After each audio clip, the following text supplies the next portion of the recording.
نونرتي أنا كسيل أوروبا ميتينجك لبيشيا قنصل خانية يعني سفارة أمريكا الباجار برليني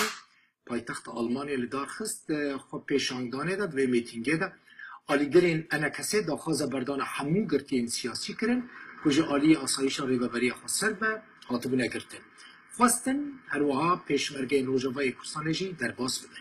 بریاره پشتی وی خو پیشاندانه نونرین انا کسی لگل برپرسین امریکی لبالیوس خانه امریکا لبرلینه جی بچفن انسان سفیر بچک تقارن خراب نکرین يكسر مناطق في زندان ارهاب هذه ناجي برلينيان دامين ونرتي انا كسير ريزان الشيخ بريا تلفوني قال منك هك ريزان دم باش و بربرسن امريكي الباليوس خانه ديتن يا نا بالتالي ما نما جوارشيان وما خست اموانا ببينن جبو اما دخست برنجا كي زندي ام نما خوا بجينن وكا تشلو ما براستي وكا نونرتيا اوروبا ما نامشيان لنا جبو كريارين بيت دما داوود الكردستان السوري ونخاسم جبو سركردي انجمني جبرفيجي ما نامشيان دياج حمو دولتين اوروبي وامريكا را و بارتيان اوروبي وريخستنن ما في المروفات اوروبا دا لبتني جبو امريكيا ما خواست هفديتنك تايبت شي بيجو ام في هفديتني دا نرين خوي سياسي و كريارين بيد ام جوارا شروفا بكن احتمال هي يعني تشكيدن رأكسيون وانشيا برسبا وانشيا لهمبري وان داخواز ونامي كونجوارا دشينه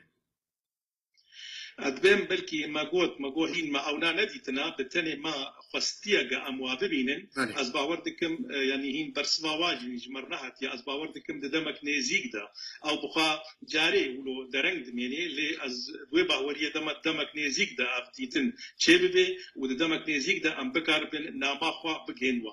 ونحاول ددن كاكريزان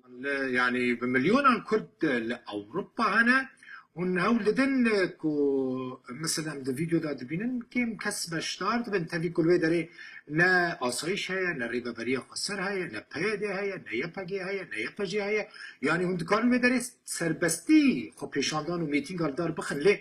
سدم چيه كو نكارن خلقه كي مزن لدورا حكوم بكن دوان ميتينگ از باوردكم يعني اف ميتينغا نرجي كي اف خبيشاندان عمل بيشيا سفارة امريكي بالتالي ما بس جي او بو امنامه بكين سفارة امريكي وقتها جي سلاح او تشك بريار تيستاندن جي تشك بدن تشك دارين بيت بو رزقار كرنا رقاي دوي دمي بخدا تين ايريشي بردن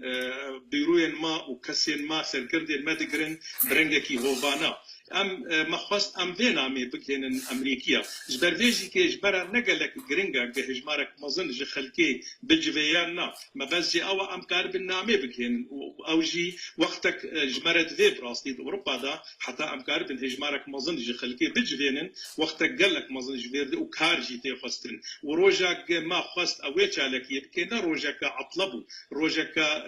دوام بوج برفيجي كي وقت ما جو ما بس ما جي فيتش عليك او نامه به بالوسخانه امریکی روی گلک سپاس جبرلینی اندام نونرتی انا کسی ريزان شيخ